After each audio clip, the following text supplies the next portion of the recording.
ওকে, আমাদের next video ক্লিপের মধ্যে আমরা দেখতে পাচ্ছি গ্রেভিয়ার্ডের এই সাইডে গ্যান গেমিং ল্যান্ডিং করেছিল এবং একটা গান নিতে চাইছিল, কিন্তু তার আগে আরেকটা এনিমি কিন্তু গানটা নিয়ে তাকে মেরে দেয় এবং তাকে এখানে কিন্তু ফিনিশ করে দেয় এবং সাথে সাথে তার স্পেক্টিং চলে যায় তার টিমমেটের উপর। আর এই প্লেয়ারটাকে দেখে তোমার নরমাল প্লেয়ার মনে হতে পারে, কিন্তু সেই সময় অর্থাৎ আজ থেকে প্রায় 3-4 বছর আগে এই প্লেয়ারটা খুবই মারাত্মক বা ডেঞ্জারাস ছিল, কারণ তার মুখে থাকা স্কাল মার্কস আজ থেকে প্রায় 4 থেকে 5 বছর আগে যখন এই স্কাল মার্কস কোনো প্লেয়ারের কাছে থাকতো তাকে দেখে সবাই ম্যাচ থেকে ব্যাক করে দিত। ভাই আসলে মজা না, সিরিয়াসলি তখনকার সময় এটাকে অনেকে ভয় পাইতো। তো চলো এর ইউআইডিটাকে গেমের মধ্যে গিয়ে সার্চ করে দেখা যাক।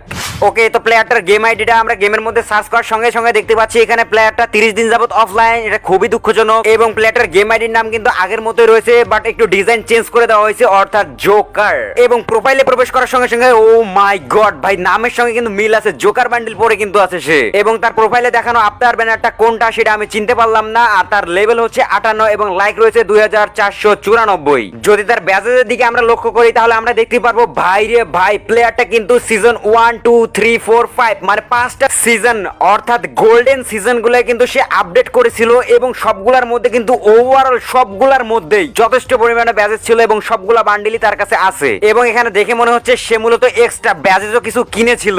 আমার এটা মাথায় ঢুকতেছে না যে সেই সময় এতগুলো টাকা খরচ করে এই আইডিটাকে কেন অফলাইন করে দিল মাত্র